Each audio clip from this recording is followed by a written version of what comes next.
திரு எடப்பாடி பழனிசாமி தன்னுடைய தேர்தல் பிரச்சாரத்துல எப்ப உங்க திமுக ஆளே இந்த மாதிரி இப்படி பேசியிருக்கிறாரு, உங்களுக்கு எதிராகவே பேசியிருக்கிறாரு, உங்க கட்சியில எதுவுமே சரியில்லை நிர்வாகம் என்பதை அவர் குறிப்பிடுகின்றார் என்பதை பேசுகின்றார்.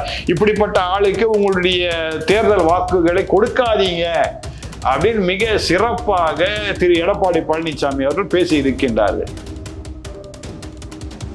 எனக்குன்னு ஒரு சில நண்பர்கள் இருப்பாங்க. உங்கள்கிட்ட எல்லா ரகசியத்தையும் நான் சொல்ல முடியாது, எனக்கு என் வீட்டுல நான் சொல்ல முடியாது. எனக்குன்னு சில நண்பர்கள் இருக்கிறாங்க. அவங்கள்ட்ட என்ன பண்றேன், சில காரியங்களை நான் பகிர்ந்து கொள்றேன். அப்ப அவர் என்ன பண்றாரு, அவர் அப்படியே ரெக்கார்ட் பண்ணி ஒருவேளை சில காலங்கள் கழிந்து எனக்கு ஒருவேளை எதிராக மாறும் பொழுது ஆடியோ எடுத்து வெளியே விடுறாரு. இப்படிதான் நடந்து போச்சு.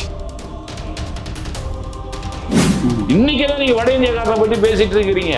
காலங்காலமா நீங்க எடுத்துக்கொள்ளுங்க. நீங்க பிராட்வே பக்கம் எல்லாம் போங்க, யார் சார் கடை வச்சிருக்கிறா? அந்த காலத்துல நான் சொல்றேன், இன்னைக்கு நான் சொல்றேன், ஏறக்குறை எனக்கு தெரிஞ்சு 50 வருஷமா நான் சொல்லிட்டு இருக்கிறேன். ஹோல்சேல் யார் வச்சிருக்கிறா கடை? வட இந்தியர்கள் தானே வச்சிருக்கிறாங்க. அடுத்து நீங்களே இன்னைக்கு தானே பேங்க்ல லோன் கொடுக்குறான். நீங்க உங்க நகையை கொடுமை யார்கிட்ட கொண்டு போய் கொடுத்தீங்க? இன்னைக்கு தானே வட இந்தியக்காரனை பத்தி நீங்க பேசுறீங்க. ஒரு பிஜேபிக்காக வட இந்தியக்காரனை திட்டுறீங்க நீங்க. இவங்க கடவுள் இல்லைன்றதுல சேர்க்க போறீங்களா, இல்ல கடவுள் எல்லா கடவுளும் இவங்களுக்கு இருக்கிறாங்கன்றது சேர்க்க போறீங்களா? அதெல்லாம் ஒண்ணும் கிடையாது. இவங்களுக்கு பணம் சம்பாதிக்கணும், அதுவும் மக்கள் பணத்தை கொள்ளையடிக்கணும். இது ஒண்ணுதான் நோக்கம். ஆக மக்கள் பணத்தை கொள்ளையடிக்கணும்னா இவங்க ஆட்சிக்கு வருவதற்காக இத்தனை காரியத்தை அவங்க செய்துட்டு இருக்காங்களே தவிர இவங்களுக்கு எந்த விதமான கொள்கையே இல்லாதவங்க இவங்க. இதெல்லாம் கேவலமா இருக்குது. இந்த மாதிரி ஒரு உடை, ஒரு புனிதமான ஒரு உடை, இதை அவுத்துட்டு வெள்ளை சட்டையை போட்டு நான் ரமேஷ்குமார் வாக்கு கூடுன்னு சொன்னேன். எவ்வளவு கேவலமா இருக்குது. ஒரு கிறிஸ்தவனே அப்படி பண்றான். நீங்க சொல்ற ஆளு எனக்கு கடவுளே இல்லைன்னு சொல்ற ஆளு என்ன பண்றாரு, அவர் இப்போ கோயில்ல போய் மொத்தமா கட்டிக்கிறாரு. நான் இந்து தான், நான் இந்து தான், நான் இந்து தான், நான் இந்து சாமியை வழிபடுறேன், இந்துக்கள்லாம் எனக்கு ஓட்டு போடுங்கன்ற. ஸ்பெக்ட்ரம் தமிழ் நேயர்களுக்கு வணக்கம். நம்மோடு ஆர்ச் பிஷப் முனைவர் குணசேகரன் சாமுவேல் பேசலாம். சார் வணக்கம். வணக்கம். சில தினங்களுக்கு முன்னாடி ராசா அவர்கள் பேசியதாக வெளியான ஆடியோ 2 பார்ட்டா வெளியாகுது. ராசா மன்னிப்பு கேட்கணும்னு சொல்லிட்டு யார் வெளியிட்டாங்களோ மாரிதாஸ் அவர்கள் மேல வழக்கு தொடுக்கிறார். நீங்க என்ன வேணா பண்ணுங்க, நான் வழக்கை சந்திக்கிறேன், வழக்கு போடுங்கன்னு சொல்லி அவர் கேட்கிறாரு. இதெல்லாம் ஒரு பக்கம் வச்சுட்டு பேசப்பட்ட ஆடியோவில் இருக்கக்கூடிய விஷயங்கள் அப்படிங்கிறத நீங்க எப்படி எடுத்துக்கிறீங்க? அதாவது அந்த ஆடியோ நானும் நல்லா கேட்டேன். அது ஒரு மனிதனுடைய கதறல், அதுதான் சொல்லணும். ஏன்னா ராசாவை சிறைச்சாலையில் கொண்டு போய் போட்டாங்க 2G வழக்குல. அந்த சமயத்துல எந்த மனிதனா இருந்தாலும் சரி இப்படி ஒரு இது பேசதான் செய்வாங்க. இது இயல்பு. ஆனா எனக்கு என்னன்னா, இப்போ ராசா பேசந்து யார் ராசா அப்படின்னா, திராவிட முன்னேற்ற கழகத்தின் ஒரு பொறுப்பாளர், ஒரு முக்கிய பொறுப்புல இருக்கக்கூடியவர். இது என்ன பண்ற, அருமையான நம்முடைய சகோதரன் எடப்பாடி பழனிசாமி இத தன்னுடைய தேர்தல் பிரச்சாரத்துல இதை குறிப்பிடுகின்றார். இந்த ஆடியோ ராசா பேசுறத குறிப்பிடுகின்றார். அதுல தவறே கிடையாது. இப்ப நான் பேசும்போது எத்தனை பேர் எனக்கு கமெண்ட் கொடுக்குறாங்களோ அந்த மாதிரி ஒரு கமெண்ட்டை கொடுக்குறார் திரு எடப்பாடி பழனிசாமி தன்னுடைய தேர்தல் பிரச்சாரத்துல. எப்ப உங்க திமுக ஆளே இந்த மாதிரி இப்படி பேசியிருக்கிறாரு, உங்களுக்கு எதிராகவே பேசியிருக்கிறாரு, உங்க கட்சியில எதுவுமே சரியில்லை நிர்வாகம் என்பதை அவர் குறிப்பிடுகின்றார் என்பதை பேசுகின்றார். இப்படிப்பட்ட ஆளுக்கு உங்களுடைய தேர்தல் வாக்குகளை கொடுக்காதீங்க அப்படின்னு மிக சிறப்பாக திரு எடப்பாடி பழனிசாமி அவர்கள் பேசி இருக்கின்றார்கள். ஆனால் அதே திரு ஸ்டாலின் அவர்கள் என்ன சொல்றாங்கன்னா, எடப்பாடி பழனிசாமி பேசுறது சரியில்லை, இது மோசமான காரியம், இப்படி பேசக்கூடாது அப்படின்னு இவரை கண்டிக்கிறதை காட்டிலும் நீங்க உண்மையா என்ன பண்ண, உங்க குடும்பத்தை சார்ந்தவங்க. இது எப்படி இருக்குன்னா, உங்க குடும்பத்துல பிரச்சனை, ரோட்ல போறவன் 1000 பேசிட்டு போவான், பாடுற அந்த குடும்பம் சரியில்லை அப்படின்னு சொல்லிட்டு தான் போவான். நீ ஏன்டா என் குடும்பம் பேசுறன்னு ரோட்ல போறவனை பார்த்து கேட்டா அது சரியில்லை, ஊர்வாய மூடுற மாதிரி. ஆமா, ஊர்வாய மூடவே முடியாது.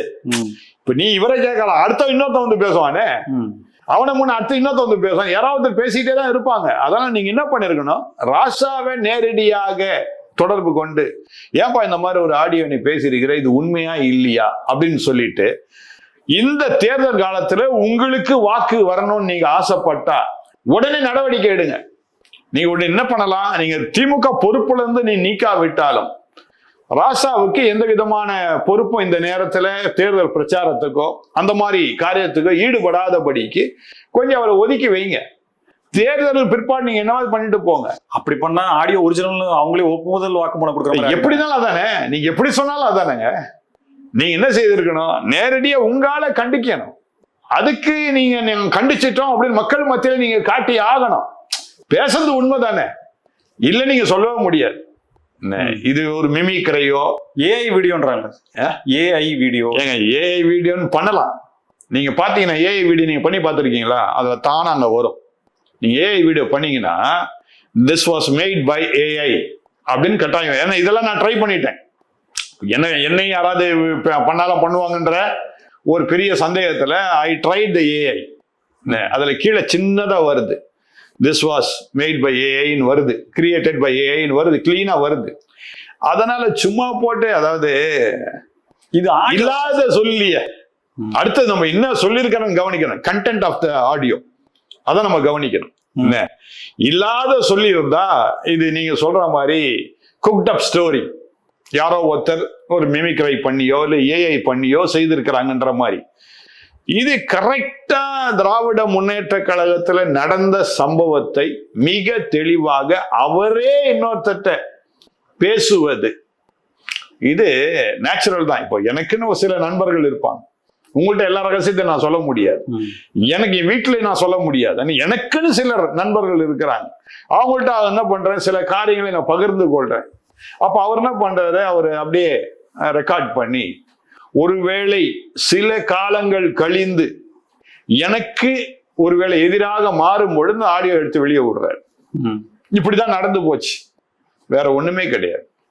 அல்லது திராவிட முன்னேற்ற கழகத்திலேயே யாரோ ஒருவர், இந்த ஐடி விங்ல நிறைய பேர் இருக்கிறாங்களே, ஒண்ணுமே இல்லைங்க, சும்மா என் டிவியை திறக்கிறேன் உடனே திமுகவுக்கு வாக்கு கொடுங்கன்னு சொல்லி பயங்கரமான இதெல்லாம் வந்துகிட்டு இருக்கு. எதை திறந்தாலும், என் பேரனுக்கு ஒரு இது திறக்கிறேன், ஒரு ஒரு அனிமல் இதுன்னு சொல்லி அதுல வருது, எதுல திறந்தாலும் வருது. அந்த மாதிரி திமுகல ஏன் பண்ணிருக்க மாட்டாங்க? யாராவது ஐடி விங்ல கூட பண்ணியிருந்திருக்கலாம் இந்த நேரத்துல. வேண்டே எத்தனையோ, இப்போ நீங்க ஐடி விங்லன்னு போய் பார்த்தாச்சுன்னா ஒரு 100-150 பேர் ஒர்க் பண்ணுவாங்க.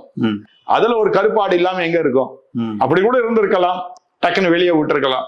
அதனால இது ஏஐன்னு சொல்றதெல்லாம் இது ஏற்றுக்கொள்ளக்கூடிய காரியம் கிடையாது. இதுல தன்னை பார்க்கல, கனிமொழி அவர்கள் வந்த பிறகுதான் எல்லாரும் பார்த்தாங்க.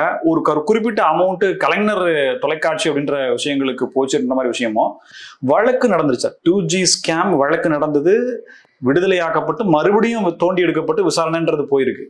இவ்வளோ பெரிய ஸ்கேமுக்கு ஒப்புதல் வாக்குமூலம் கொடுத்த மாதிரி இவர் சொல்லியிருக்காரு அப்படின்னா, இப்ப இந்த வழக்கு மறுபடியும் மீண்டும் தீர விசாரிக்கப்படணும்ன்ற கோரிக்கையை எல்லாரும் வைக்கிறாங்க. இவரே சொல்லிருக்காரு, இவர் தான் சம்பந்தப்பட்டாரு, எங்க போச்சுன்றது இவரே சொல்லிருக்காரு அப்படின்றப்போ இது. ஆனா எதுக்குமே தெரியாம ஊழலற்ற எந்த விதமான அபிடவிட்ல தாக்கல் பண்ணிருக்காங்க. முதலமைச்சருக்கு எவ்வளவு சொத்து இருக்குது, துணை முதலமைச்சருக்கு எவ்வளவு சொத்து இருக்குன்றலாம் வருது. இங்க இருக்கிற பேசுற பேச்சுல ஒரு 5% கூட கணக்குல வரல. எவ்வளவு சாமர்த்தியமா இருக்காங்க அப்படின்றது எடுத்துக்காட்டா எடுத்துக்கலாமா? இல்ல, உண்மைதான் நீங்க சொல்றது. ஏன்னா அவங்க டைரக்டா எந்த சொத்தையும் கையில வச்சுக்கல. எனக்கு ஒருவர் தெரியும் நல்லா, அவர் பினாமியா இருந்த ஒரு 10 வருடங்களுக்கு முன்பதாக அந்த பினாமி என்ன பண்றாரு, அந்த சொத்துக்கள்ல ஒரு சிலது அவர் பேருக்கு அவர் எழுத போக, இது திரு ஸ்டாலினுக்கு தெரிய அவரை தூக்கிட்டு போய் என்ன பண்றாங்க, ஈசிஆர் பக்கத்துல உதன்னு உதைக்கிறாங்க. உதைச்சு திரும்ப எழுதி வாங்குறாங்க. இது 10 வருடத்துக்கு முன்னாடி நடந்த கதை.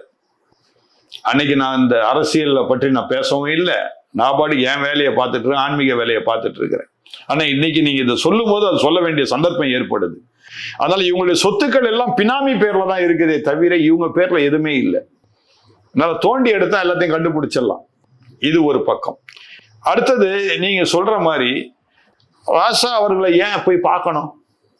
நமக்கு எல்லாமே நல்லா தெரிஞ்ச விஷயம். இது குடும்ப ஆட்சி. அவங்க குடும்பத்துல இருக்கிறவங்க ஒருத்தர் சிறைச்சாலைக்கு போகும்போது தான் போய் பார்ப்பாங்க. மக்கள்கிட்ட நான் அதுதான் சொல்லிட்டு இருக்கிறேன். நீ என்னத்தான் அவங்க 5000 கொடுத்தாலும் 10,000 கொடுத்தாலும் அது ஒரு நாய்க்கு போடுற புற மாதிரி. ஒரு பஸ்ஸுக்கு உங்களுக்கு இலவசமா உங்களுக்கு அனுப்புறாங்கன்னா, ஒரு நாய் போனா போதும், நாய் ஏறி போட்டோம் பஸ்ல அப்படின்னு தூக்கி புற மாதிரி போடுற காரியம். பொறைக்கு நீங்க ஆளாகாதீங்க, நீங்க எல்லாம் மனிதர்கள். உங்களை போன்ற மனிதர்லாம் அந்த குடும்ப ஆட்சி செய்துட்டு இருக்கிறாங்க. ஏன் நீங்களே ஆட்சி செய்யக்கூடாது? ஏன் மக்கள் ஆட்சியா அது இருக்கக்கூடாது? ஏன் குடும்ப ஆட்சிக்கு நீங்க இடம் கொடுக்குறீங்க அப்படின்னு நான் சொல்ல வரேன். வேற எதுவும் இல்லை என்னுடைய கருத்து. அதாவது மக்கள் சுதந்திரமா இருக்கணும். நீங்க இன்னைக்கு பொறைய வாங்கிட்டீங்கன்னா நீங்க என்ன செய்யணும்? கட்டாயம் வாழ ஆட்டி தான் ஆகணும். வேற வழி கிடையாது. அவங்க சொல்றதுக்கெல்லாம் நீங்க சரின்னு சொல்லிட்டு போய் தான் ஆகணும். பசிக்குதே சார், உணவு இல்லாம இருக்குமே சார். பசிக்கலாம் சார், உழைச்சா இன்றைக்கு நல்ல காசு சார். ஏன் வட இந்தியாக்காரன் தமிழ்நாட்டை தேடி வந்து உழைச்சி அவன் வீடே கட்டிட்டான் சார். இன்னைக்குதான் நீங்க வட இந்தியாக்காரனை பத்தி பேசிட்டு இருக்கிறீங்க. காலங்காலமா நீங்க எடுத்துக்கொள்ளுங்க. நீங்க பிராட்வே பக்கம் எல்லாம் போங்க. யார் சார் கடை வச்சிருக்கிறா? அந்த காலத்துல நான் சொல்றேன், இன்னைக்கு நான் சொல்றேன். ஏறக்குறை எனக்கு தெரிஞ்சு 50 வருஷமா நான் சொல்லிட்டு இருக்கிறேன். 50 வருஷம் முன்னாடியே பாத்தீங்கன்னா பிராட்வே பக்கம் போய் பாருங்க, பாரிஸ் கார்னர் பக்கம் போய் பாருங்க. ஹோல்சேல் யார் வச்சிருக்கிறா கடை? வட இந்தியில தானே வச்சிருக்கிறாங்க. அடுத்து நீங்களே இன்னைக்கு தானே பேங்க்ல லோன் கொடுக்குறான். நீங்க உங்க நகையை கொண்டு யார்கிட்ட கொண்டு போய் கொடுத்தீங்க? யோசிச்சு பாரு. வட இந்தியார்ட்ட கொடுத்தீங்க வட்டிக்கு இல்லையா? வட்டி நல்லா சாப்பிட்டவன் நல்லா தானே இருக்கிறான். இன்னைக்கு தானே வட இந்தியக்காரனை பற்றி நீங்க பேசுறீங்க. ஒரு பிஜேபிக்காக வட இந்தியக்காரனை திட்டுறீங்க நீங்க, வேற ஒண்ணுமே இல்லை. ஆனா அதே வட இந்தியக்காரனை போய் நின்னாதான் உங்களுக்கே சோறு. ஒரு வட இந்தியாவிலிருந்து வந்து ஒரு இளைஞர், ஒரு சாதாரண இளைஞர் இன்னைக்கு ஒரு பெரிய கோடீஸ்வரனா இதே தமிழ்நாட்டில் இருக்கிற காரணம் உழைப்பு. உழைங்க சார். உழைச்சா நீங்க நல்லா சம்பாதிக்கலாம் சார். இன்னைக்கு நல்ல காரியங்கள் இருக்குது. இன்னைக்கு ஒண்ணுல நான் பழைய சரித்திரத்தை திருப்பி பார்க்கிறேன். அந்த காலத்துல வெள்ளைக்காரங்க, பிரிட்டிஷ்காரங்க எங்க வந்தாங்கன்னா தமிழ்நாட்டுக்கு தான் வந்தாங்க. தமிழ்நாட்டுல நல்ல வாணிபம் இருக்கவே அவங்க நல்லா செழிப்படைஞ்சாங்க. அதுக்கு பிற்பாடுதான் இதை கண்டுபிடிச்சு நம்ம துரத்துறோம். ஏன் அதே செழிப்பை இதே தமிழ்நாட்டில் இருக்க மக்கள் ஏன் எடுத்துக்கொள்ள கூடாதுன்னு? ஏன் இன்னும் நீங்க இன்னொருத்தங்கிட்ட ஏன் போய் நிக்கிறீங்க? நீங்க நாய் மாதிரி நிக்காதீங்க. அதுதான் நான் சொல்ல வரேன். ஏன் அவங்ககிட்ட போய் வாழாட்டிக்கிட்டு தைரியமா பேசுங்க, தைரியமா உழைங்க. நிச்சயமா காசு இருக்குதுங்க. உழைச்சால் காசு உண்டுங்க. தமிழ்நாட்டில் மட்டும் உழைச்சா நல்ல காசு. எத்தனையோ பூமி கிடக்குதுங்க. நான் நிறைய கிராமத்துல நிறைய இடங்களுக்கு போறேன். சும்மா காஞ்ச பூமி கிடக்குது. ஏன் நீங்க வந்து அங்க தண்ணீர், ஒரு போர் போட்டா தண்ணீர் வரும். எத்தனையோ விதத்துல நீங்க தண்ணீரை இன்னைக்கு கொண்டு வரலாம். மின்சாரம் இன்னும் அழகா கொண்டு வரலாம். அருமையான பிரதமர் அவர்கள் சோலார் திட்டத்தை வச்சிருக்கிறார். ஒன் டைம் இன்வெஸ்ட்மெண்ட் தான். இன்னைக்கு நம்ம உட்கார்ந்து இருக்கிறோம், சோலார் கீழே தான் உட்கார்ந்து இருக்கிறோம். என் வீட்டு மேல சோலார் போட்டிருக்கேன். நல்லா நான் அதை அனுபவிக்கிறேன். அதோடைய இது என்னன்னு எனக்கு தெரியுது. அந்த மாதிரி நிறைய வாய்ப்புகள் இருக்குது. சும்மா போட்டிருக்கிற பூமியை வட இந்தியால இருந்து வந்து என்ன பண்றான், தமிழ்நாட்டுல நிறைய இடங்கள்ல சோலார் போட்டிருக்கிறான். காலி இடங்கள்ல சோலாரை போட்டு எலக்ட்ரிசிட்டி அதுல இருந்து எடுத்து அந்த எலக்ட்ரிசிட்டி என்ன பண்றான், வட இந்தியாவுக்கு விற்கிறான். யார் வீட்டு பூமி? உங்க வீட்டு பூமி இல்ல. நீங்க என்ன பண்றீங்க, அந்த ஆளுக்கு சும்மா வாடகைக்கோ லீஸுக்கோ கொடுக்குறீங்க உங்க இடத்த. ஆனா அவர் லட்ச லட்சமா சம்பாதிச்சுட்டு போறாரு. அவர் கோடீஸ்வரன் அவர் மாறுறாரு. ஏன் அந்த ஞானம் அந்த அறிவியா உங்களுக்கு இல்ல? காரணம் நீங்க என்ன பண்றீங்க, இப்பவும் ஓடி ஓடி ஓடி ஏதாவது இலவசம் கிடைக்காதா? யாரா ஃப்ரிட்ஜ் தர மாட்டாங்களா?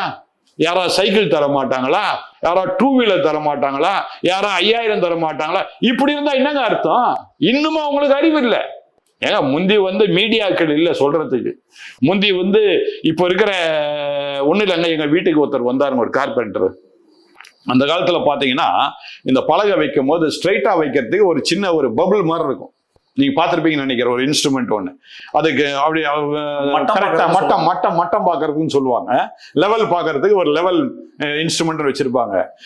நேற்று நான் பாக்குறேன் இந்த மாதிரி மொபைலை வச்சு அவர் வச்சுட்டு இருக்காரு. என்னங்க பண்றீங்க மொபைல் வச்சுன்றேன். சார் அந்த பபுள் இன்ஸ்ட்ருமெண்ட் கூட சரியா இருக்கா சார்? இது பாருங்க எவ்வளவு கரெக்டா காட்டுன்னு சொல்லி எனக்கு காட்டுறாரு. அப்ப இந்த அளவுக்கு விஞ்ஞானம் வளர்ந்து இருக்குன்னா இந்தியால யார் சார் காரணம்? அதுக்கு அருமையான பிரதமர் மோடி தான் காரணம். அவர் தானே இன்னைக்கு எல்லாத்தையும் இதுல கொண்டு வந்திருக்கிறாரு. எல்லாமே இன்னைக்கு ஒரே ஒரு போனை வச்சு நீங்க எல்லா காரியத்தையும் பண்ணிடலாம். உங்க வீட்டு சுவிட்ச் லைட்டை போடலாம், உங்க டிவி ஆப்ரேட் பண்ணலாம், நீங்க வெளியே எங்க இருந்தா கூட உங்க டோரை நீங்க திறக்கலாம். எவ்வளவு விஷயங்கள் ஒரு சாதாரண ஒரு மொபைல்ல நடக்குது சார். பணம் நீங்க கையில கொண்டு போக வேண்டாம். இத்தனை காரியம் செய்து அவர் தானே சார்.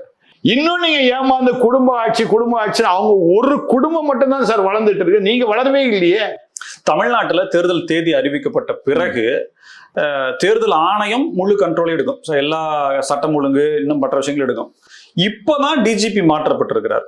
சந்தீப் ராய் ரத்தோர் நியமிக்கப்பட்டிருக்கிறார். இப்பயுமே சென்னை கமிஷனர் அருண் அவர்கள் மாற்றப்படணும்ன்ற கோரிக்கை பல நாட்களாக வைக்கப்பட்டிருக்கு. யூடியூபர் பத்திரிகையாளர் சவுக்கு சக்கர் அதை பத்தி பேசிட்டே வராரு. ஒரு ஃபயர் ஆக்சிடென்ட் கூட ஆகுது, இதுக்கு பின்னால ஏதாவது இருக்குமான்ற மாதிரியான பல விஷயங்கள் அவர் முன்னாடி வைக்கிறார். இப்ப இந்த விஷயங்கள்லாம் பார்க்கும்போது மேற்கு வங்கத்துல மாற்றப்பட்ட அளவுக்கு தமிழ்நாட்டுல மாற்றப்படலைன்ற கேள்வி ஆணித்தரமா வைக்கிறாங்களே, இது செய்ய வேண்டிய வேலையை கூட பாஜக செய்யல, தேர்தல் ஆணையம் செய்யல அப்படின்ற மாதிரியான கேள்விகள் வருது. சார், அதாவது எனக்கு இந்த தடவை இந்த தேர்தல் விஷயத்துல பல சந்தேகங்கள் ஏற்படுது. ஏனென்றால் யூஸ்வலாகவே இப்போ நீங்கள் கேட்ட கேள்வி சரியான கேள்வி. எந்த தேர்தல் நடந்தாலும், பார்லிமெண்ட் தேர்தல் நடக்கும்போது கூட பார்த்தீங்கன்னா எல்லா துறையில் உள்ள அத்தனை பேரையும் டக்கு டக்கு டக்குன்னு மாற்றினாங்க. இதான் நடந்தது. தேர்தல் அறிவிச்சு ஒரே வாரத்தில் பார்த்தீங்கன்னா எல்லா இடத்துலையும் மாற்றங்கள் ஏற்பட்டது. என்ன, ஆனா அப்படிப்பட்ட ஒரு மாற்றம் இந்த தேர்தலில், இந்த சட்டசபை தேர்தல் தமிழ்நாட்டில் ஏற்படலை. எனக்கே இந்த சந்தேகம் இருந்தது. இப்போ அந்த கேள்வியை நீங்க கேட்டிருக்கீங்க. இதற்கு காரணம் யாரு அப்படின்னா, இங்க சீஃப் செக்ரட்டரின்னு ஒருத்தர் இருப்பார்ல தமிழ்நாட்டில், இவர் தான் என்ன பண்ணணும், மத்திய அரசாங்கத்துக்கு எடுத்து கொண்டு போகணும். அப்ப இந்த சீஃப் செக்ரட்டரி என்ன பண்றாரு, இந்த சீஃப் எலெக்ஷன் கமிஷனர் கூட ஒத்துழைப்போடு இருக்கிறார். அதான் அர்த்தம். Sir, chief election commission Archana Patnaik கிட்ட கம்ப்ளைண்டாவே சொல்றாரு. பிஜேபியினுடைய கராத்தே தியாகராஜன் அவர்கள் இன்னமும் உளவுத்துறை டிஐஜி செந்தில் வேலன் அவர்கள் மாற்றப்படல, அவர் தான் இருக்கிறாரு, அவர் யாருக்கு சாதகமா இருந்தாருன்றத ட்ராக் ரெக்கார்ட்லாம் இருக்கு அப்படின்னு சொல்லிட்டு கம்ப்ளைண்ட் கொடுக்குறாரு. கரூர் எஸ்பியை மாத்தலன்னு சொல்லி அண்ணாமலை அவர்கள் சொல்றாங்க. அதுக்கப்புறம் தான் அவர் மாற்றப்படுகிறார். எல்லாரும் சொன்னதுக்கு அப்புறம் தான் செய்யறாங்க. அப்படின்னா பாஜக இன்னும் தேர்தல் ஆணையம் அப்படிங்கிறது ஒரு கட்சியினுடைய ஆதரவா போறத விரும்புதான்ற கேள்வி அளவுக்கு கேட்கறாங்களே. அப்படி இல்லை சார். இப்ப பிஜேபி உள்ள ஒரு முக்கியமான மந்திரியோடு கூட நான் சில காரியங்கள் பேசிட்டு இருந்தேன். மத்திய மந்திரியை நான் சொல்றேன். அவர் வட இந்தியக்கார். அவர் என்ன சொல்றாரு, இந்த ப்ரொபோசல்லாம் எனக்கு வச்சாதானே எனக்கு தெரியும். Everything is happening without my knowledge. தமிழ்நாட்டில் இந்த proposal I will certainly do அப்படின்றார். அப்போ இங்க உள்ளவங்க சொன்னாதான் அங்க செயலாக்க முடியும். இங்க உள்ளவங்க அதுக்கு ஒரு ப்ரொபோசல் வைக்கணும், அப்பதான் அவங்க ஒப்புதல் கொடுக்க முடியும். அதே வண்ணமாக தான் இந்த டிரான்ஸ்பர் விஷயத்துல மாறுதலான காரியங்களிலே இங்க உள்ளவங்க சரியானபடி சொல்லலை. இப்ப நீங்க சொன்ன மாதிரி கராத்தே தியாகராஜன் சொன்னதுனால செய்தாங்க, திரு அண்ணாமலை சொன்னதுனால செய்தாங்க. சொல்வதற்கு ஆட்கள் தேவை. இதைதான் நான் செய்துட்டு இருக்கிறேன். இப்போ எனக்கு ஒன்றும் யார் மேலேயும் வெறுப்பும் கிடையாது, விருப்பம் கிடையாது. எனக்கு மக்கள் நன்றாக இருக்க வேண்டும் என்கின்ற ஒரே சிந்தனை மட்டும்தான். அந்த சிந்தனையில் நான் ஓடிட்டு இருக்கிறேன். அதுக்காக தான் நான் பேசுறேன். இப்ப எனக்கு மறுபடியும் எப்பவும் எல்லா பேட்டியிலும் நான் சொல்றேன், எந்த ஆட்சி வந்தா எனக்கு என்ன வந்தது, என்ன யாரும் ஒண்ணும் செய்ய போறதில்ல, ஒண்ணும் செய்யவும் முடியாது. மடியில கனம் தான், வழியில பயம் இருக்கணும். எனக்கு மடியில கனமே கிடையாது, நான் ஏன் பயப்படணும்னு அவசியமே கிடையாது. ஆனா ஒரு ஆன்மீக தலைவராக மக்கள் நன்றாக இருக்க வேண்டும் என்பதற்காக இவ்வளவு நான் பேசிட்டு இருக்கிறேன். அதனால நீங்க பிஜேபி இதுல குறை சொல்ல முடியாது. நீங்க உங்களுடைய குறைகளை தேர்தல் ஆணையம் பண்ணல, பிஜேபி பண்ணாலும் தேர்தல் ஆணையம் அந்த வேலையை வழக்கமா செய்யற. தேர்தல் ஆணையம் என்ன சொல்லுது, என்கிட்ட வரலையே. அர்ச்சனா பட்நாயக் கிட்ட நேர்லயே சொல்றாங்களே சார். இல்ல, நேர்ல சொல்லும்போது கட்டாயம் மாத்துவாங்க, மாத்தாம இருக்க மாட்டாங்க, நிச்சயமா அதை மாத்துவாங்க. தருமபுரி திமுகவுடைய முன்னாள் எம்பி ஒரு பூமி பூஜை நடக்குது, அங்க போய் என்ன பேசினார் அப்படின்றது அப்போதைய சில காலங்களுக்கு முன்பு ரொம்பவே பேசுபொருளாச்சு. எங்க சர்ச்சு பாதிரியார் எங்க, இமாம் எங்க, கூப்பிடுங்க, மதம் இல்லாதவர்கள்லாம் எங்க அப்படின்ற மாதிரிலாம் கேள்வி கேட்டு ரொம்ப அலப்பறை பண்ணாரு. அவர் பரிவட்டம் கட்டி இந்து கோவில்ல போய் பயபக்தியோட சாமி கும்பிட்டு செய்யக்கூடிய வீடியோக்கள் போறது. வாக்குக்காக திமுக இந்த மாதிரியான விஷயங்களை செய்யும்ன்றது ஒரு கருத்தா வைக்கப்படுது. உங்களுடைய பார்வை? அதாவது இப்போ இது நல்லா தெரிஞ்ச விஷயம்தான். இதே தர்மபுரி முன்னாள் எம்பி என்ன பண்றாரு, ஏதோ ஒரு இடத்துல ஃபாதரை கூப்பிடு, இமாம் கூப்பிடு, எல்லாரையும் கூப்பிடுன்னு ஒரு பூமி பூஜை கூப்பிடுறாரு. இப்ப இவர் இப்படி பண்றாருன்னு சொல்லும் பொழுது எனக்கே ஆச்சரியமா இருக்குது.